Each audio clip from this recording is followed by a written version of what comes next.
All right, good morning. I'm Efrat Pfefferman. I'm the Executive Director of United Way of Monroe County and welcoming you this morning to Wake Up with United Way. We are so excited about this morning's special panel. And we're here with our friends from IU's PACE program, Political and Civic Engagement Program, our co-collaborators in the Wake Up with United Way series. We're also very grateful for our series sponsors, the Bloomington Board of Realtors and the Greater Bloomington Chamber of Commerce for the 2020 season. And we also have program sponsors that we are very appreciative for, the NALC Branch 828, that's the letter carriers, and the Southern Indiana Area Labor Federation, AFL-CIO, that's our regional labor federation chapter here. Joined by a lot of guests in the audience, as well as our panel from the labor justice movement and from labor leadership. So we're really excited about that. I wanted to give just a couple of housekeeping notes. Please feel free to introduce yourself in the chat box if you haven't done so yet. We love seeing everyone there and appreciate you saying hi. And feel free to use the chat box to drop in any resources or links that you want to share throughout this program. There's also a Q&A function that you can put your questions into. And we'll try to get all of your questions answered by the panelists today. Wake Up with United Way is part of United Way's advocacy work. United Way, we like to use the approach of give, advocate, volunteer when we talk about tackling problems in our communities. And so giving is certainly a big way to contribute this time of year. United Way is in the middle of our Reimagine annual drive to attend to the needs, both current and ongoing, of our community and our most vulnerable. And we sure appreciate everyone who's come together to support that. We have a ways to go in that work for the next couple months. So if you haven't had a chance to participate, we appreciate you doing what you can. This program is, as I said, in our advocacy work because we explore different topics that are important to our community, raise awareness of issues, and try to provide you with tools on how you can walk away from these conversations and better advocate for whatever the topic is, and the policies and the things that we can do at different levels of government, of civic engagement to improve our communities and to better attend to our more vulnerable individuals. This is the last session in the 2020 series, and we'll take a break in January. We'll be back in February announcing our 2021 series. Anyone interested in sponsoring that, please don't hesitate to reach out to me for more information. Oh no.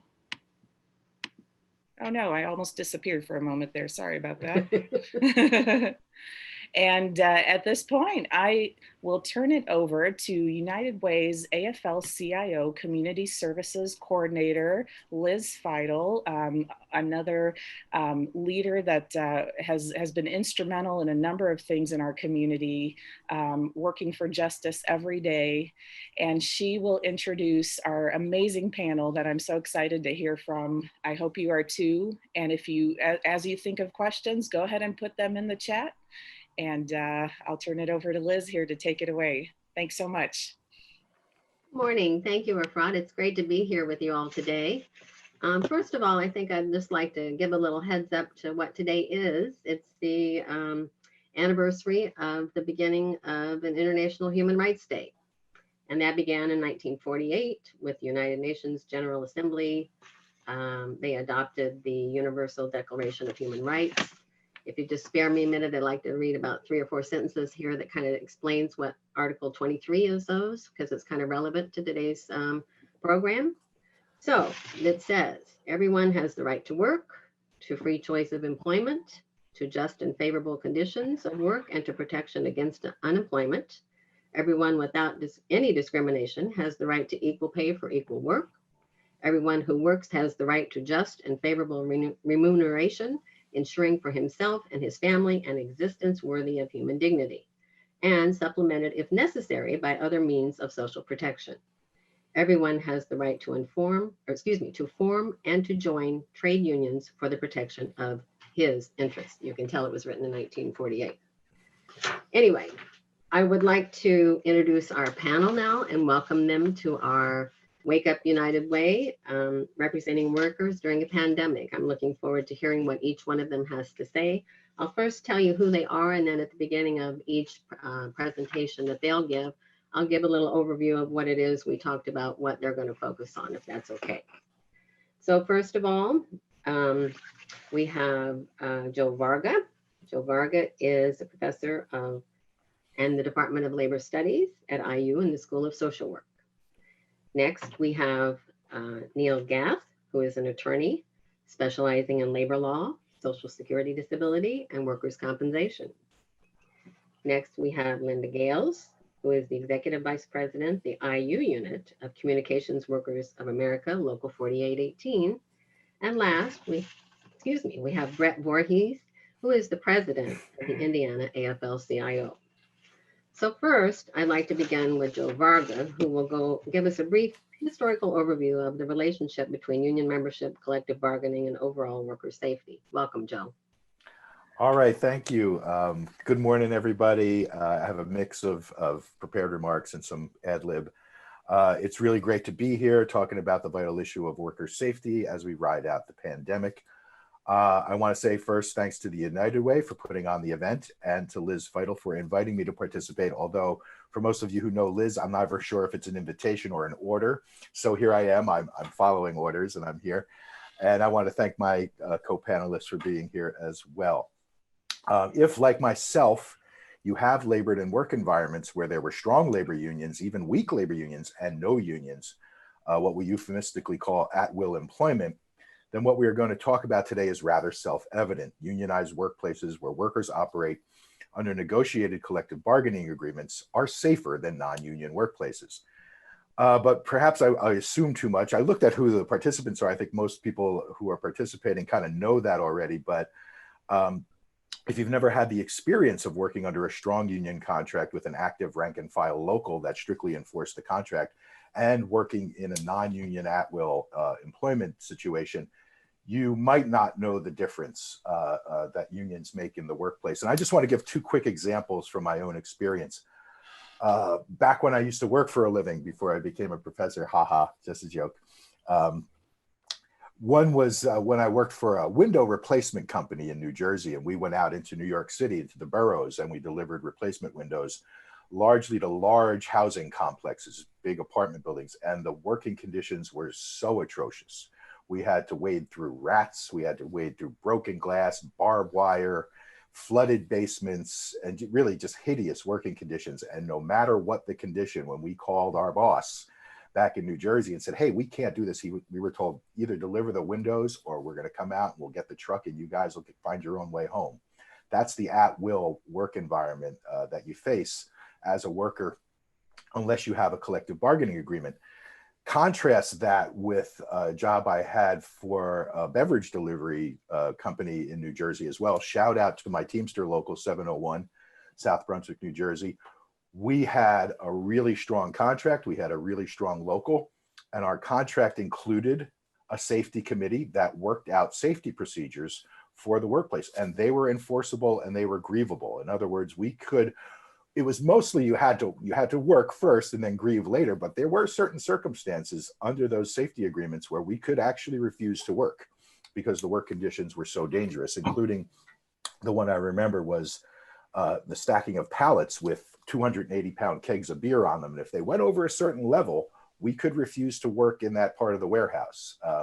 So these were enforceable things that only came about because we had a collective bargaining agreement, and the amazing difference that makes. And so my co-panelists are going to talk about the COVID crisis and illustrate the point regarding unions and safety. But we've already got some numbers coming in. I mean, we're in the middle of this crisis. So we don't know a lot about it yet. But the one number that stuck out to me in some of the reports I was looking at was unionized nursing homes in the state of New York have a 30% lower mortality rate among both patients and staff than non-union nursing home locations. So that's a huge difference. And the mortality rate, the level of workplace fatalities is something that unions have documented really strongly. And there's a real strong difference. It's just across the board. If you're in a union workplace, the workplace fatality rate is going to be lower than a non-union workplace. And unions like the electrical workers and the building trades have really documented that very well. In fact, I want to, maybe I could put this in the chat later, I'll put the reference in. There's a researcher named Michael Zurab who did a recent study, and what he was studying was how right to work laws have prevented union organizing in certain places and in states where they are in place, and what that means for workplace fatality. And he estimates over a 30-year period, the lack of unionized workplaces due to right to work laws have cost over 7,000 additional preventable workplace deaths. So right to work kills is what I'm saying here. And I think some of my co-panelists will probably agree. So that's workplace fatalities where unions make a difference. The anomaly that I want to try to talk about a little bit is in the percentage of workplace injuries that are reported. Unionized workplaces tend to have a higher percentage of reported workplace injury. And so you would think that, oh, that means that those workplaces are not as safe. And actually, great study by a guy named Alejandro Donato, who I know. He did an extensive study that appears in the Journal of Industrial and Labor Relations out of Cornell University. And controlling for all other factors, Donato believes that the reason why is because unionized workers who work under a collective bargaining agreement are more apt to actually report workplace injuries than workers working in at-will labor situations, because those who are working in at-will situations are always afraid that they're going to be fired if they report too many workplace injuries. So that's one way to explain that, that workers feel much more free to report workplace injuries if they're working under a collective bargaining agreement. So that said, I want to just talk very briefly about the long history that deserves much more attention of the fight for workplace safety in workplaces by labor unions. As most of us know, the early history of labor unions in this country was really around the biggest problem that they had was the problem of union recognition. So from the late 1700s until the 1930s, the biggest fight that was going on at the state level and the local level was the fight to have unions just recognized as collective bargaining units. And that took up most of the efforts of the early labor unions. But workplace safety was also one of the things that drove that effort to get union recognition.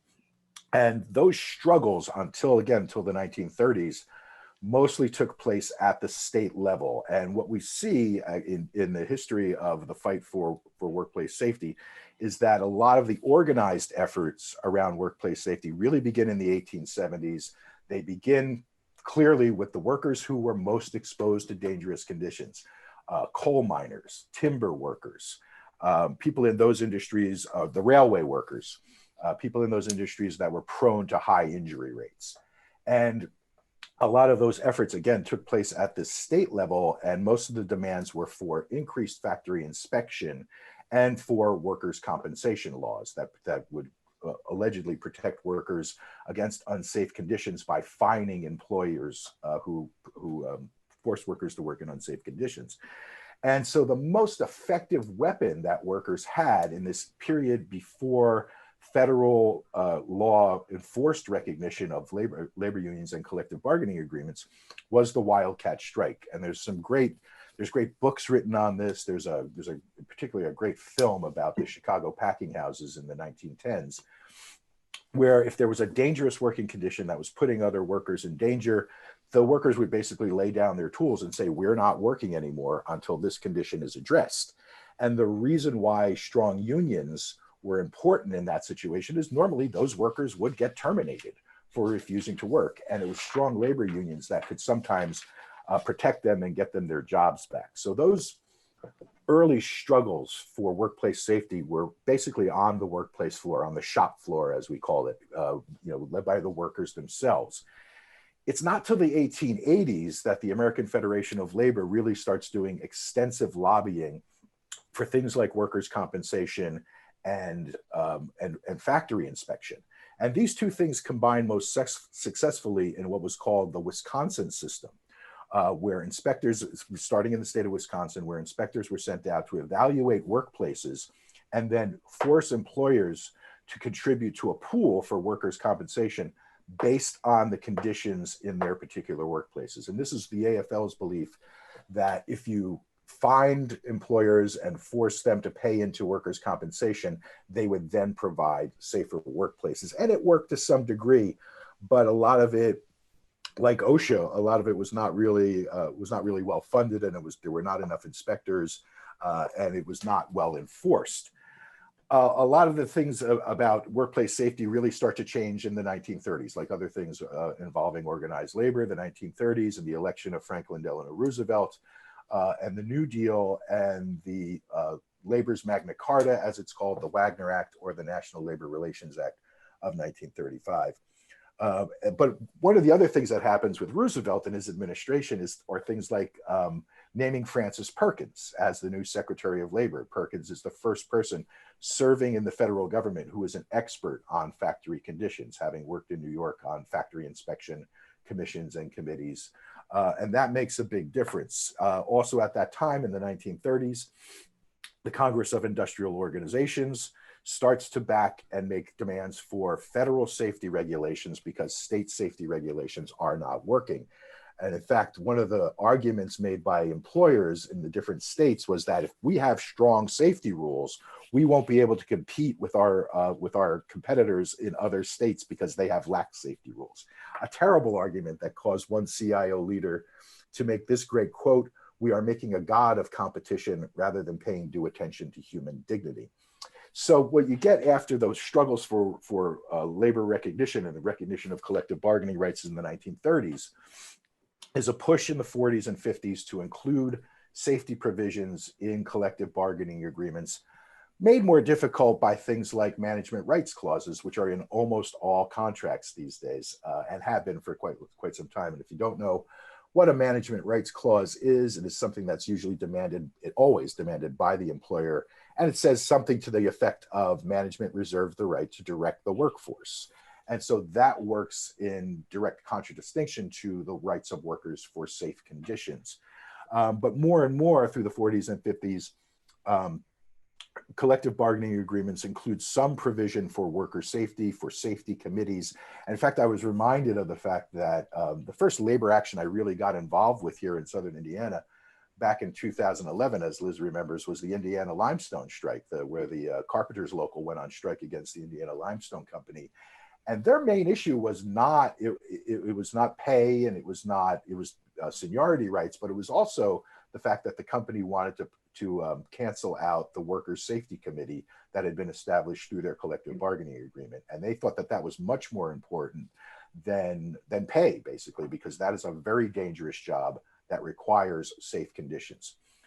So through the 40s and 50s, there's this push for safety committees and contracts, but it's also the CIO and the steel workers and some of the other CIO unions that really start to push for what will become OSHA in 1970 for federal safety regulation and federal oversight over workplaces. And the steel workers pointed out in one particular pamphlet in the mid-60s that the various states of the union had more fish and game wardens than they had factory inspectors. And so this led to this strong push for the passage of OSHA, which does finally occur in 1970. It's probably the most important health and safety law passed at the federal level. It provides for the Department of Labor to implement regulations that govern certain industries, things like chemical handling and things like that. It's a very important law, but as we all know, those of us involved in organized labor who have worked with labor unions and workers, OSHA is only as good as its enforcement, and it varies from administration to administration, and it varies from state to state. So we still have in spite of the fact that we have a fairly strong labor law, we also have things like the Safety, Health, and Welfare at Work Act of 2005. We have a ridiculously small number of inspectors for a huge amount of workplaces. So again, OSHA is the main act, the main safety act that's passed at the federal level. But again, it is only as it's only as strong as its enforcement, and that again varies from state to state. It varies from administration to administration, and it's not enough to protect workers, and we always need more. So I'm going to. I think I've stayed within like 13 minutes, right? I know. Which is Wow. miraculous. And I think I think I'm gonna end it there and push and turn it over to our other panelists and just say that right now, COVID is the next big test for our workplace organizations, not only in protecting our already organized workers, but in trying to use the power of organized labor to protect unorganized workers who are working in at-will workplace situations. And so I think I'll end it there, and I'll turn it over to the rest of our panel. Thanks, Joe. Great start to the beginning of our program today. So I'd like to move on now to Neil Gath. He's going to speak a little bit about unemployment benefits through Department of Workforce Development and how it played out for workers during the CARES Act program, as well as the Families First Coronavirus Response Act, plus sick leave and FMLA programs and anything else he thinks is relevant for us today. So welcome, Neil. Please go ahead.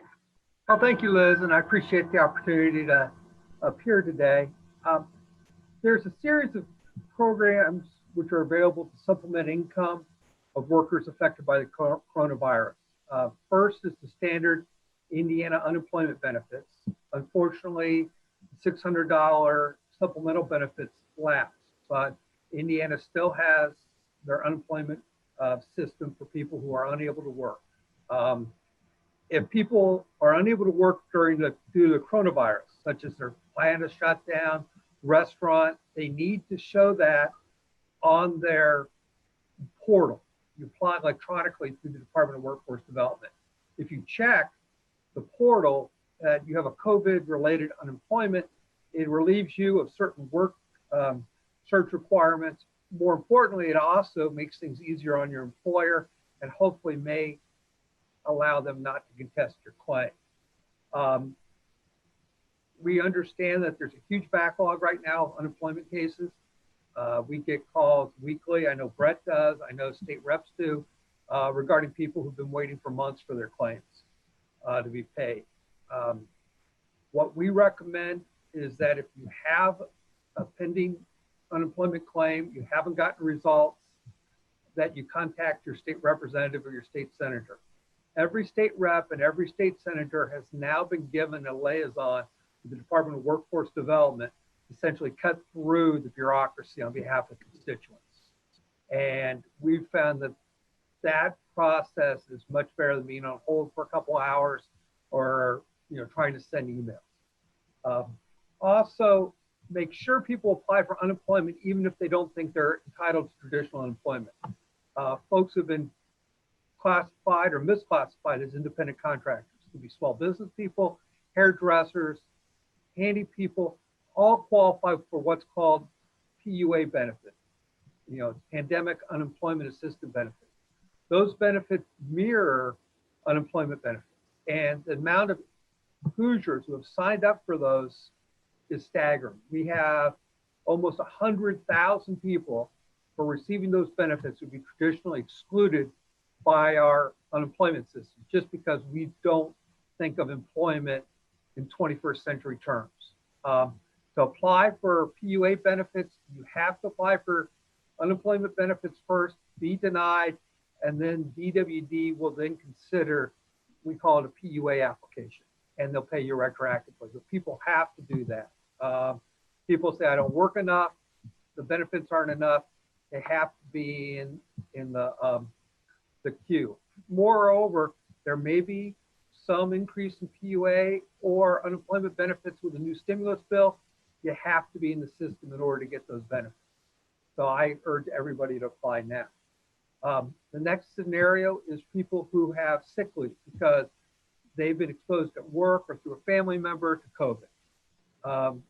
the Family First Coronavirus Relief Act provides sick leave benefits up to 80 hours at your full pay, or $511 a day. So it's full pay for almost most Indiana workers. Plus, the employer has to maintain your health insurance benefits. That applies if you're subject to a quarantine by federal or state law, or you're having COVID diagnosis and you're you have symptoms seeking a diagnosis.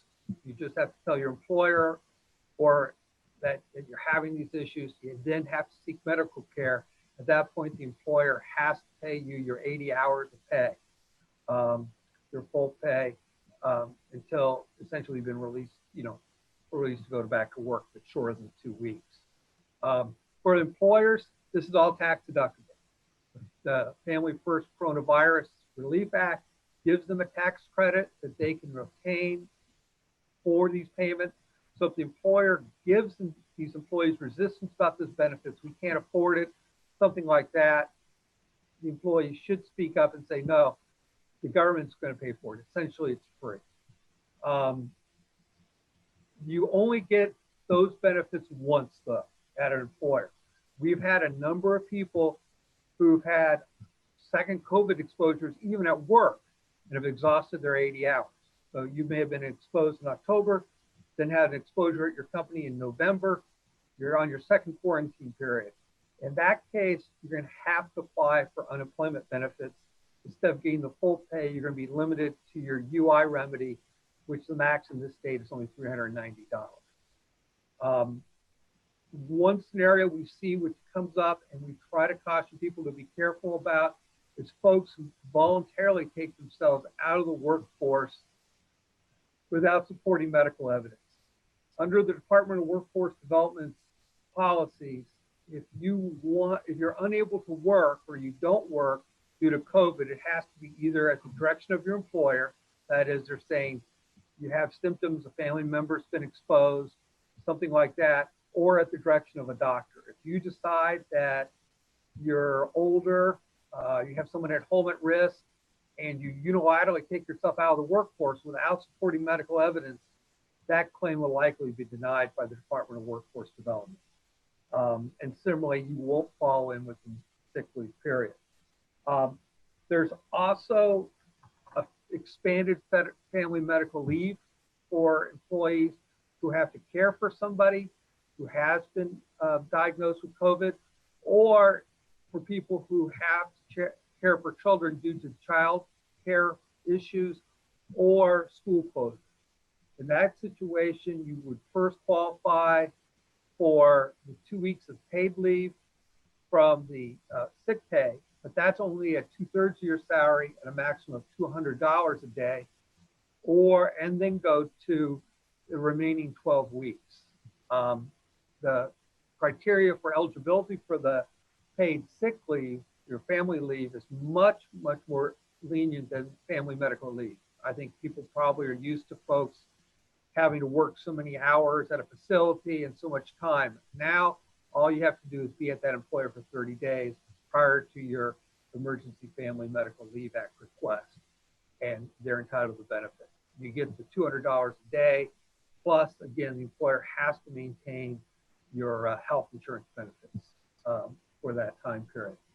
So those are kind of the two categories. Again, employers get a tax break on that.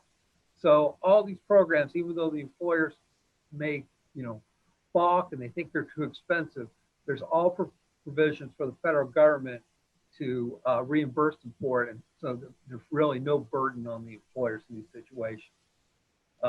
One thing to keep in mind, and we've seen this happen quite a bit in Indiana, is the large employer exception.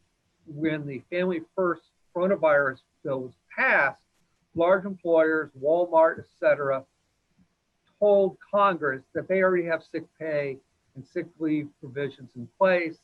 We don't need to be covered, we need to be exempted. And Congress gave them an exemption. That exemption is anybody with 500 employees or more is not covered by the sick pay or the Family Medical Leave Act. And that's nationwide, and it's not your bargaining unit. So we have construction contractors, for example, who may have a crew of 50 or 60 people in Indiana, but they're a nationwide contractor with the office staff, and their people in California and New York exceed the 500 limit. Those people are all excluded from these benefits, unfortunately, even though that contractor has no sick leave policy at all. So basically, Congress,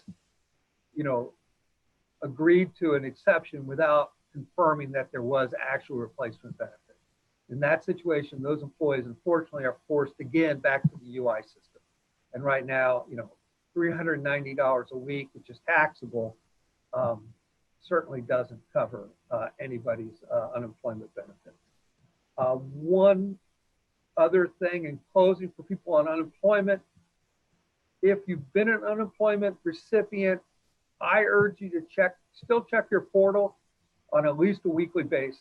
We've had a rash of cases in which people have been accused of overpayments by the Department of Workforce Development. Sometimes they're staggering. Some, we're talking about 5-figure overpayments, and you don't know about it because you're back at work, you stop getting benefits, and naturally you have no reason to check the Department of Workforce Development portal. But that's the only way they communicate with you. So what they'll do is they'll tell you you have an overpayment. You then don't see it because you don't check your portal. Then they send you a demand letter saying they're going to see you, take your tax return, et cetera, et cetera. And then, we've been able to intervene in a lot of these cases and get them fixed. But if you can check your portal, you can be more proactive and get these cases, up the food chain before you get the threatening letter. With that, I'll pass things on to Brett and be happy to answer any questions people have later on. Oh, thanks, Neil. I think we're going to go to Linda first, Oh, and then sorry. we'll have Brett finish up. But Liz, there is one question coming in. If we want to pause for a moment, how does would you like to take a question? Would you like to take a question now, or just keep going and do them at the end? Oh, I'm happy to take them anytime. Okay, let's go ahead. How does the reimbursement happen? Through the filing of taxes, or is it something additional that needs to be filed? That's from Leanna. It's through the feds. It's through the filing of taxes, and it's very awkward because the U.S. Department of Labor has this huge Family First Coronavirus website, which has nothing about the taxes. What you have to do is get on the IRS website, and the employers get a credit. I believe it's on their withholding taxes they have to pay. So it's done quarterly through the IRS, not through the Department of Workforce Development. And that's how it goes. And information is on the IRS website because it'd be too convenient to have everything on one place so everyone can see it. So the government has to, I guess as a labor union representative, I have to recognize jurisdiction, but still, it creates a lot of problems for employers to track it because they don't see it when they pull up the DOL information. Okay. All right. Any other questions for Neil before we proceed? All right. I think we'll move on. So I think we'll have Linda go next, Linda Gales. She'll talk a little bit about maybe the mental health toll for workers during the pandemic. I know she's been union president for some time now, and in my original local and now the merged local. So I welcome her to give an update on what it is she'd like to tell us about that. Okay, good morning, everybody, and I'm glad to be here. And while all of this has been going on, I've been revising what I'm going to say because I started out with mostly a history of the development of COVID policies at IU, and decided that probably most of you aren't all that interested in that. But I will say that everyone was surprised in mid-March when spring break was canceled and employees were sent home to work and students were told to follow the CDC guidelines as they evolved when they returned. So it soon became apparent that COVID-19 was a worldwide panic. Commencement was canceled and summer classes were mostly online. Eventually there was a hybrid schedule for fall, and there's strict protocol instituted anyone on any campus for any reason. Now, recently the students were told to stay home after Thanksgiving and finish the fall semester online. Within a matter of days in March, preparations were made, including providing online support and equipment if needed. All but essential staff were told to work from home, if at all possible. Some realistically couldn't even do that. So it seemed that accrued vacation and sick time would have to be used first for the lost time on campus for those who couldn't work on campus. But thankfully that changed, at least until the end of the fiscal year in July. But all hiring was frozen, and the anticipated and negotiated raises were canceled. And that is probably something that I've heard the most about because as many of you probably know, support staff salaries aren't the highest, and we've been working very hard to get toward $15 an hour, and we're just not there yet for much of support staff. I will say, though, that the university quickly added information online to answer questions, and IUHR added a section called Working Through COVID-19 that's still consistently updated as soon as decisions are made. IU also quickly started offering even more resources and webinars on health and wellness, which is more important now than ever. And it has contracted its EAP, or Emotional Assistance Program, to SupportLink, which offers free counseling sessions with certified clinicians 24/7, as well as other resources and services. The first immediate challenge that those working from home faced was to designate a specific workspace, especially when there were children or even other adults at home during the day. Everyone doesn't have a house or even an apartment with a separate room to work, and this was a major challenge for a lot of people. Then the public schools were switched to online, and study space also needed to be found for the children that were at home all day.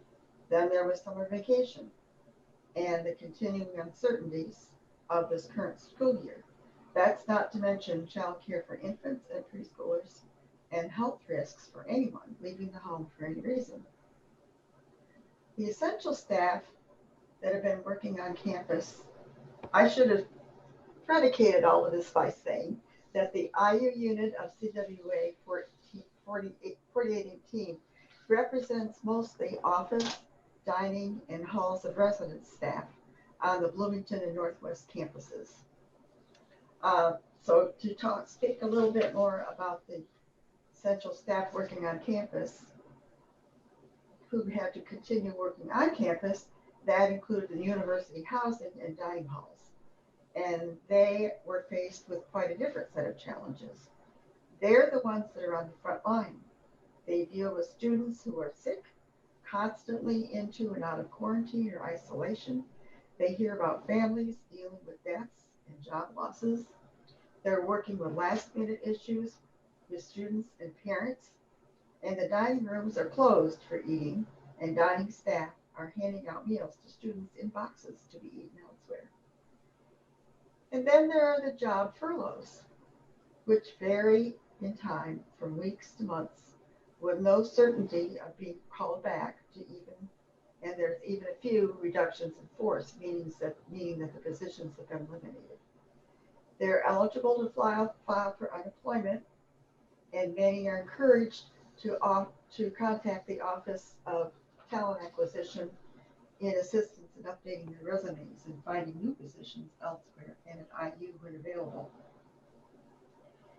Most of this isn't a pretty picture for anyone. But the general opinion is that we're all in this together and we will survive. Most staff are thankful to still be employed. Most managers continue to be understanding while seeing to it that the work is done, recognizing the signs of stress, and providing the flexibility needed for those challenging times. Online communication is more important than ever, with little, if any, opportunity to be face-to-face.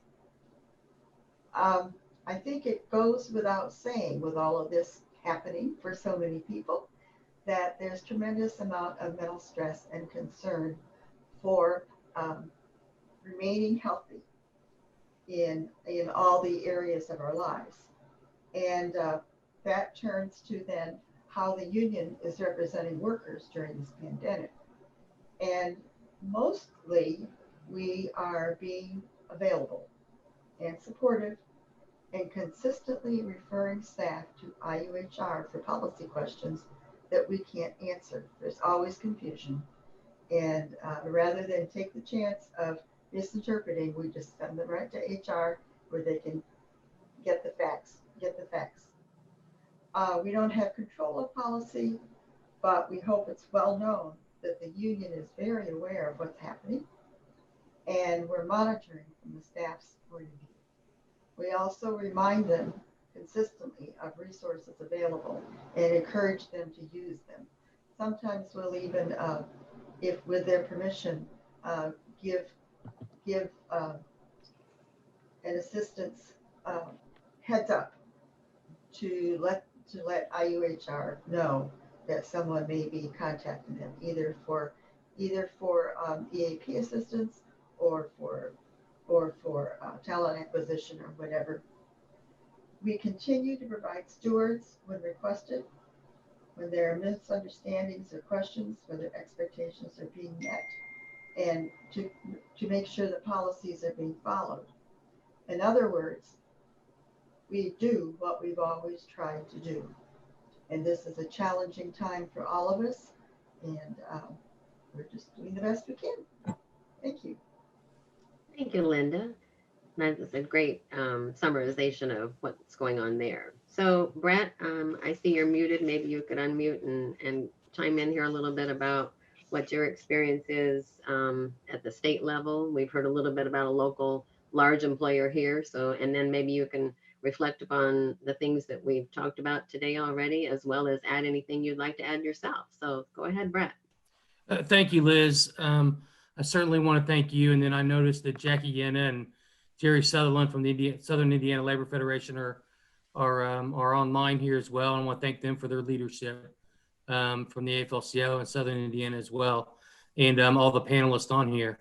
You know, we certainly, all of us are going through some pretty trying times right now. And it's certainly been very trying for the labor movement as well. But not only the labor movement, for all workers across the state.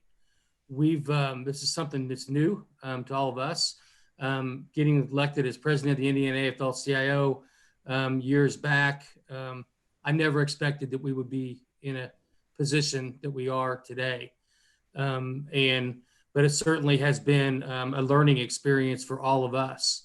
And one of the things that we've seen going across the state with all the different issues that are going on, whether it be in construction work, factory work, essential work, service work, you know, everybody has been having the same issues and the same problems, whether you're union or non-union.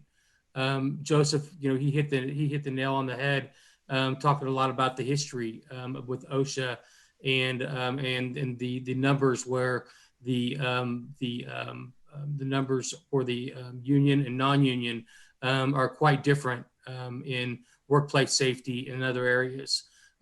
Just because of the fact that when you do have a union, you do have some sort of a binding contract and you've got actual representation on the job. What I want to tell all of you out there is that the Indiana AFL-CIO is here to represent all workers, not just union workers. This is something that has brought us all together since March during the pandemic, that all workers are the same. We've had our issues with OSHA in Indiana, IOSHA in Indiana. You hit the nail on the head, Joseph, when you were talking about the inspectors. I mean, way back in the early days, how OSHA was not supplying enough inspectors across the country to keep our workers safe on the job. And that's where we're fortunate, where we have unions that have safety committees that can bring up these, the issues that are going on. He talked about how, you know, in the union places, you hear more accidents and or things that need, because there's somebody there. Back in the early 90s, I'm showing my age now, when I worked in a factory on the west side of Indianapolis, I was on the safety committee. where I got to actually walk around the plant because it was in my contract, my union contract, where I could pick out things that were wrong, that were OSHA violations. I would sit down with the company and we would actually fix those together without even having to call IOSHA in thing. But unfortunately, we don't have that. A lot of that in Indiana who are not organized, who do not have that. Right now, when I talk about OSHA, when they talk about OSHA inspectors, the problem that we're not only having in Indiana, but even across the country with the lack of inspectors is in Indiana, we've got 30 something inspectors in Indiana, which there should be like over 100 inspectors in Indiana. So unfortunately, there's so many different factories, workplaces that go unattended by your OSHA inspectors who can't make it there because of the lack of them. You see more people getting hurt on the job, more people getting sick on the job, their health, their safety, and everything because of the lack of inspectors that are going around. And unfortunately, we do have a lot of employers out there who are bad apples and who are not following the process through IOSHA that they should be. And that's when we start having deaths on the job and more people getting hurt on the job, is because we have those bad actors out there. During the pandemic, it's been even worse. We have gotten a surge of phone calls since March, since all this has happened, to the AFL-CIO from tons of non-union workers looking for a place to go to let them know that I'm afraid to go to work. I'm afraid I'm going to get sick at work. I'm afraid when I go to work, I'm going to catch this virus and take it home to my spouse or my children who are actually they might be the elderly, where they're more susceptible to get the COVID and things like myself, for example. My wife was afraid to come home from work to me because I'm diabetic, and they say diabetics are more susceptible to get COVID and have more issues. So we have those issues constantly going on, and those different stories are coming into the Indiana AFL-CIO. The stories are coming in where they're not supplying the proper PPE, the personal protection equipment, to our workers out there. And when I say the equipment, everything from gloves to masks to training on the job, as far as the COVID training, on tracing, different things that go on within COVID to keep your workplace safety. And that's where we've been getting all these calls. These calls we've been getting say, how do I get a union? I want a union. My stepson or my grandson or my sister or my brother, they work at a union plant, and they get gloves, but I work in the non-union plant next door, and I'm having to use the same gloves, every other day. And it's very unfortunate that is happening. So what I'm here to tell all of you and anybody out there that is non-union as well as union, we are here at the Indiana AFL-CIO for you. We can help you. If you want a union in your workplace, we will help you get a union in your workplace. If you need help getting through to your state representative or your state senator to be able to get your unemployment that's been months and months behind, we're here to help you. If you're not getting the proper equipment on the job, we're here to help you. So like I said, it's certainly been trying times. Our government, us, we've all learned a lot, but we should keep, hopefully we will keep working together to get these issues resolved. We're going into another major surge. As a matter of fact, it just came through from the Indy Star that the governor is now making it where non-mandatory surgeries and things that are going on in the state of Indiana are canceled because of the lack of space in our hospitals now. Indiana is a hotbed. So, for those of you that are out there and you're concerned about your unemployment, you're concerned about your safety on the job, please contact us. You can Google the Indiana AFL-CIO, send us a message, and we will certainly get back to you in a timely manner. So we're here for all workers. And not just, you don't have to call because you want a union. If you want a union, we'll help you get one. But we will help you. We will help you get through the process to be able to contact the government and do what you need to do. Because like I said, we're all in this together. So it's been a learning experience. It's going to continue to be a learning experience for all of us. hopefully we're never going to have to go through such an issue again.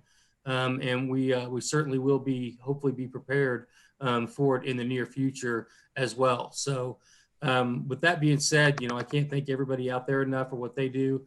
And the Indiana AFL-CIO is here to help all of you. And we appreciate what you do. And please let us know if there's anything that you need in the future. So we've obviously, Neil is our counsel at the Indiana AFL-CIO, very knowledgeable, and has walked us through the process. And Neil is always on hand with us 24/7. Thank you. Okay, thanks so much, Brett. I wanted to ask maybe first, since we have the time until 9:30 if we need it, but we can finish early if we need to, but I wanted to ask first maybe if any of the panelists would like to add anything else to what they've already said and listening to the other panelists, or we think we're okay to move into questions. We think we're ready? Yeah, actually, do you mind if I add a little bit, because I did cut myself short, Yep. I wanted to talk more about that relationship of workplace injury and collective bargaining. Because, what I remember was when I was in that workplace in New Jersey with a really strong Teamster local, we were told by our stewards and by, all our union officers and by our fellow workers, any little injury you get, report it immediately. Because if you go out the next day and that injury is aggravated and you haven't reported it, the company is inevitably going to say, you didn't injure yourself on the work. It's not our responsibility. So we were told over and over again, no matter how minor, report that injury. Where thinking of the non-union workplaces where I worked, nobody ever stressed that. And there was always the fear that if you reported an injury, that employer had the right in an at-will employment situation to say, well, first of all, the first thing that they're going to do is say, it's not our fault. You didn't do it here. You can't prove it. And second of all, if you report too many injuries, you're going to be dismissed.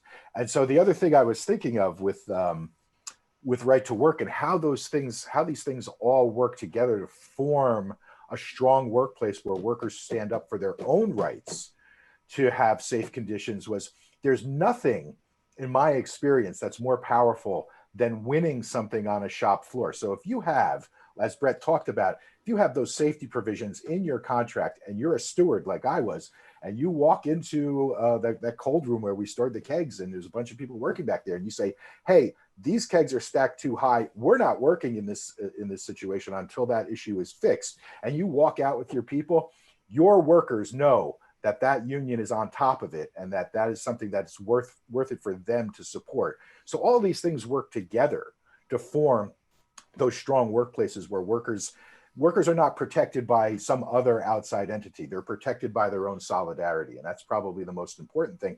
And we've seen that with COVID. We've seen that particularly with things like nurses unions, where as soon as the pandemic hit, the nurses unions were one of the first ones to press for more PPE, protective personal equipment, for safer working conditions, whereas those non-union workplaces really didn't even have the vehicle by which to do that. So I just wanted to really stress that level of solidarity is really what makes workplaces, it's probably more important than law, and it's probably more important than regulations and procedures, although those things are all very, very important.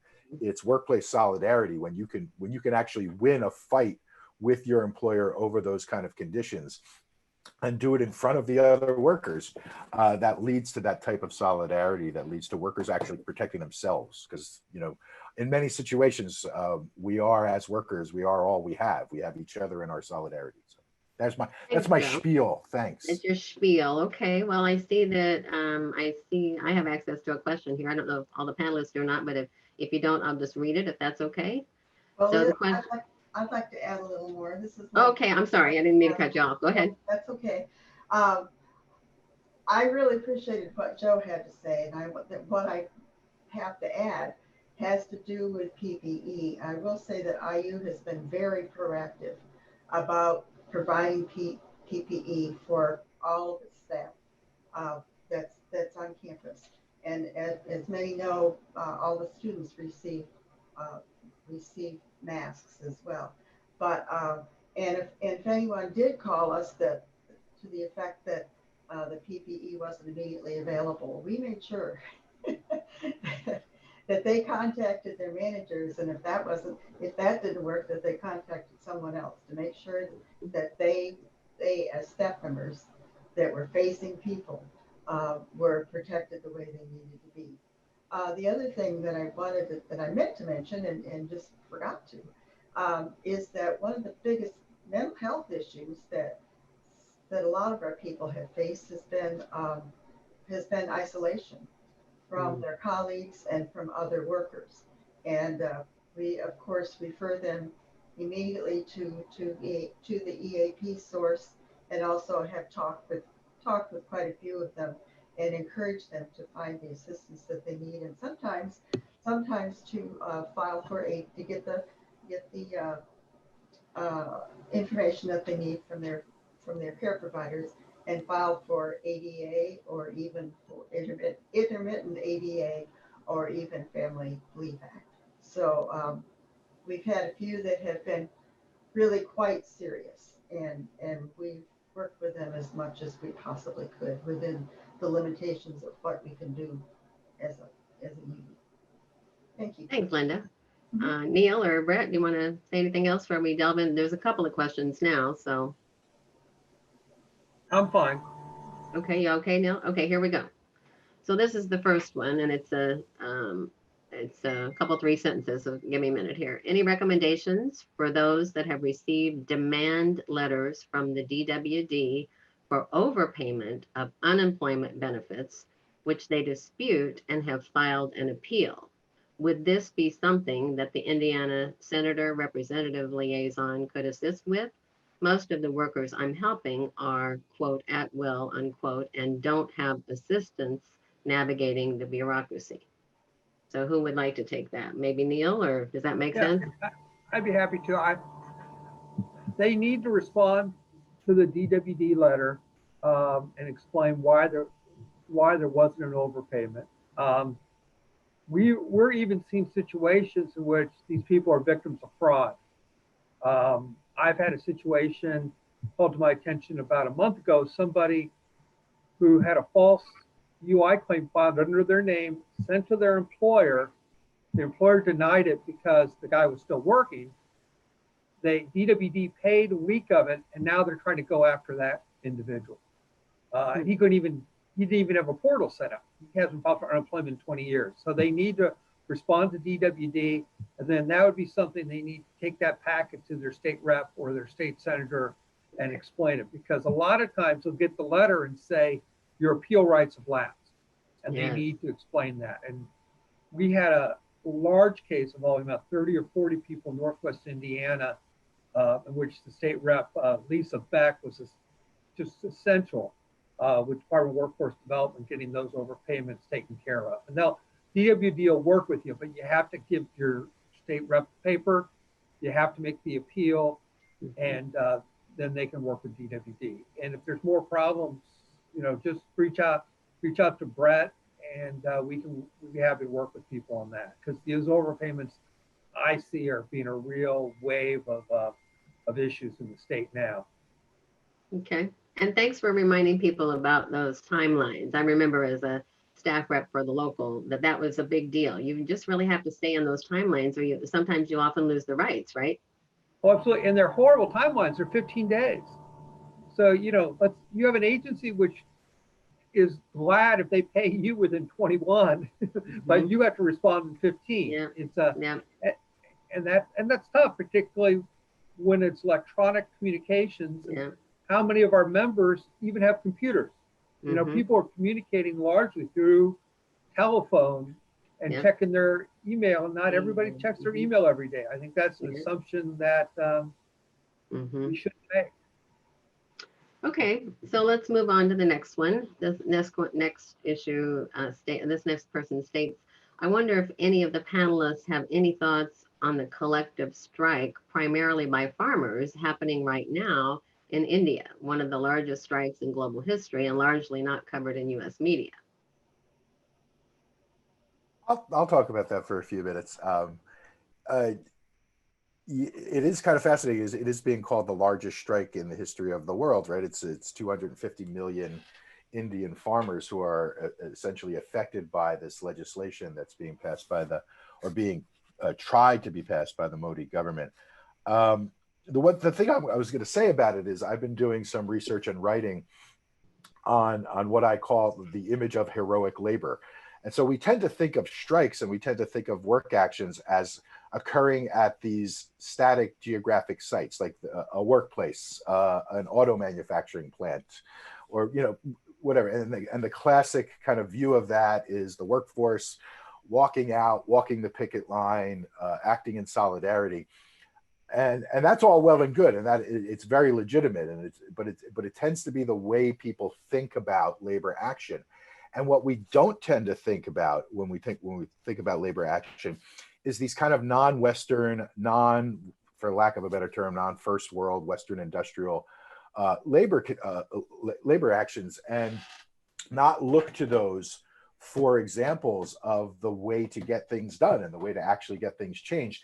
And what the Indian strike, which is ongoing and it's a developing situation, puts me in mind of is the actions by farm workers and farmers and mostly the rural peasantry, for again, lack of anything better to call them, in places like Peru and in Bolivia and other South American nations, where the repertoire of contention, as Chuck Tilley calls, kind of the developed tactics and strategies of workers, the repertoires of contention usually involve coming from the rural areas to what we call the metropole, the place where the laws are made, the big cities like Delhi in India, and kind of surrounding the city and then moving into the city slowly and shutting down major arteries and blockading roads and things like that. And these things are going on and are always going on in places, again, like Bolivia, a great example. There's some going on again in Peru right now. So we tend not to look at those for our examples of what to do, but it can be very effective. What a strike does, what a strike is supposed to do, is disrupt business as usual. It disrupts the ordinary system of the circulation of capital. And if you don't do that in some way, your strike is probably not going to be successful. So I think there's a lot to, again, the situation is in India is fluid, it's ongoing. It is also inspirational. It's an amazing act of solidarity, the amount of people that are involved. So I think it is something that we should look to here in our industrial system, where our workers are as exploited as any workers on the planet. And look to these things like the Indian farmer strike as kind of inspiration for our current situation. So I'll leave it there. Okay. So I'm trying to find a question. I think I'm getting to it here. Hold on just a second. Okay, here it is. So this person says, while we can hope that we won't have another pandemic, I believe there is a decent chance we will. If employers are held exempt from liability from unsafe working conditions during COVID, as some in Congress propose, how will this affect safety in future pandemics? Anybody want to give a thought, a little bit of comments on that from the panelists? Well, I jump in. One thing to make people aware of, we're going to have an employer liability release bill passed in Indiana, most likely before Valentine's Day. The speaker has announced it. They've done it on Organization Day. Of all their legislative priorities, that's number one. The one which got passed in Idaho recently by their General Assembly actually had a sunset period. But what we have to do is make sure that none of those liability provisions or exemptions, one, are permanent. They have some limitation of time because of the supermajorities, we can't stop it. Second, they don't affect IOSHA or OSHA rights. I don't think they should because we're a state plan state and we have to conform to the federal law, but who knows? And lastly, we would have to make sure they don't affect anybody's workers' comp or occupational disease rights.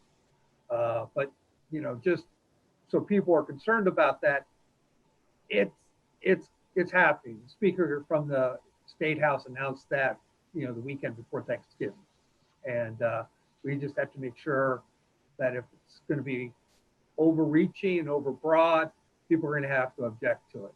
But Indiana's going to do it. It's going to be a movement among these states. Okay. Anything else on that issue? Well, Yeah, I'll chime in on it, and I know that Jerry, who asked the question, doesn't need to hear this. He already knows it, but you know, maybe for some people who don't, this is why a strong labor movement is so vital. This shouldn't even be on the table.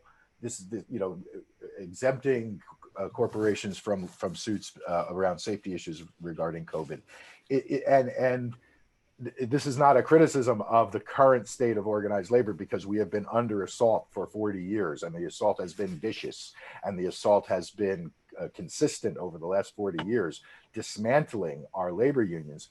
But if we had the situation that we did 50 years ago in the state of Indiana, or 40 years ago, when we had a 35% union density in our industrial system, these things would not be going through our representatives. We would have a strong lobby. We would have the ability to get people elected. And right now we don't. And this is why, again, it is so important that we continue trying to organize at the grassroots level, trying to bring more workers into the movement. And frankly, what we need is the generation of money for fighting these things in Congress. You're not going to be able to fight these things at the federal level or at the state level unless you have the means to do it.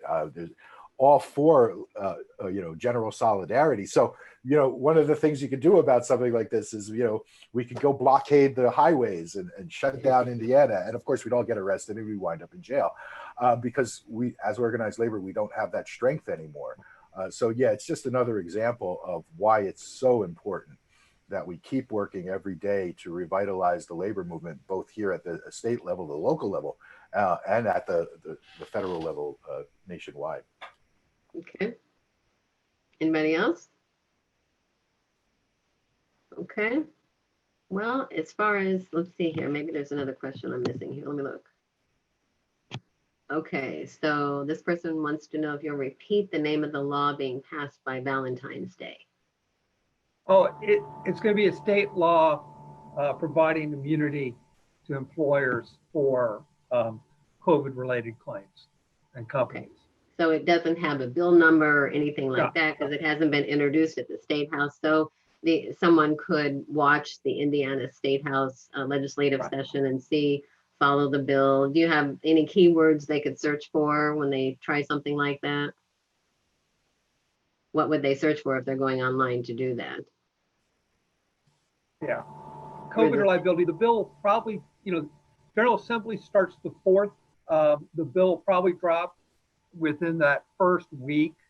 Okay. And based upon discussions, it'll probably be one of the first 10 bills in priority. Mm-hmm. I think you got Neil's a little in and out here. Everybody else not seeing Neil either? Yeah, he's frozen.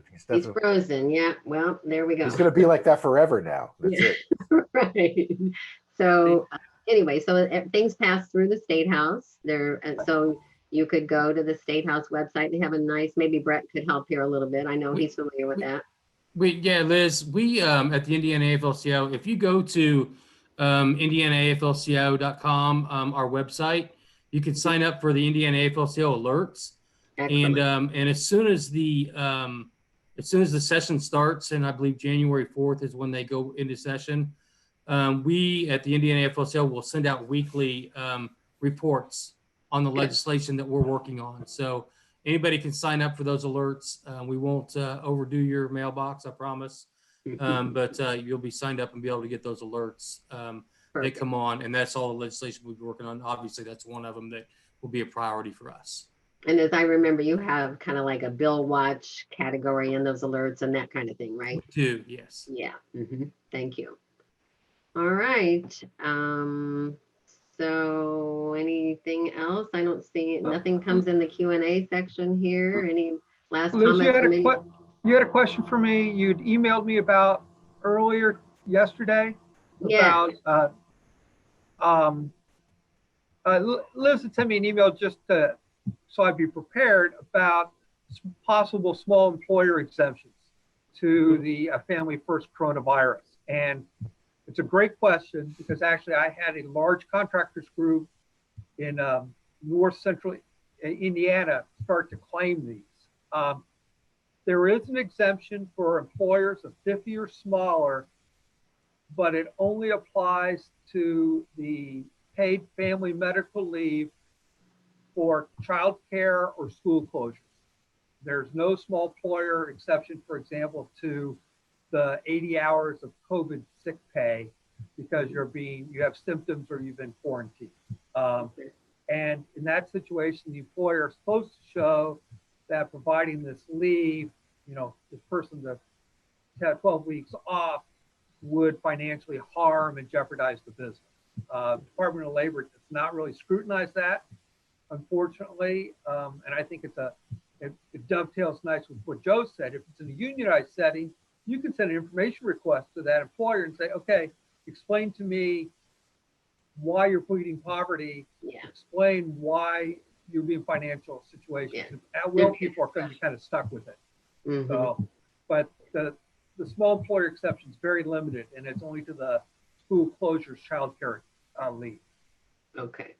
All right. All right. Any other closing comments from the panelists before we wind up here? Oh, go ahead, Brett. Go ahead. No, I just want to thank everybody again, especially Liz and the Monroe County United Way, and thank all of you at the United Way for what you do for families across the state, across the county that are in need, especially today, with whether it be food, clothing, whatever the case may be. Anybody out there that's watching or listening, please go to Monroe County United Way and give as well. So we greatly appreciate for what you do for families across the county. All right, Joe.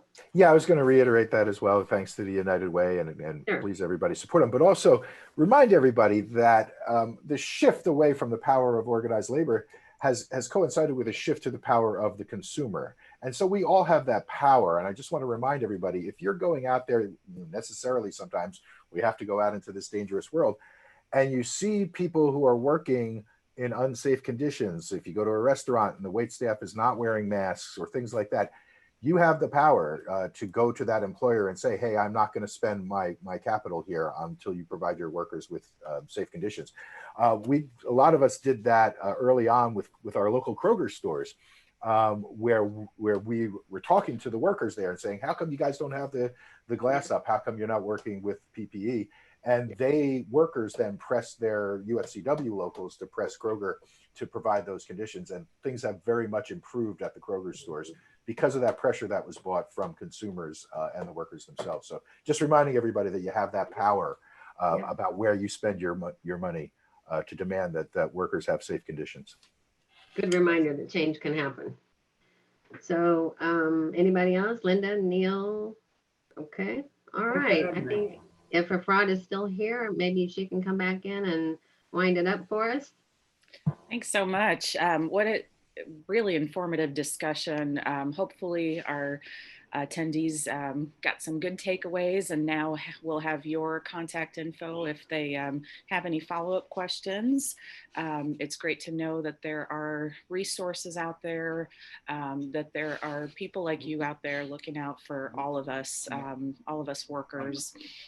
And a big thanks to Liz, our moderator, and each of our panelists.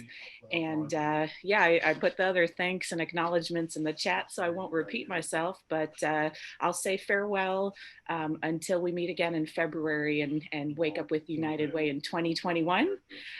Hope you have a season full of comfort and peace and joy, and that take a moment to think about what you can do to help a friend or a neighbor or our community during these tough times. Thanks to all of you for everything that you do, and take care. Thanks a lot. It was Thanks, a pleasure everybody. putting it together. Bye-bye.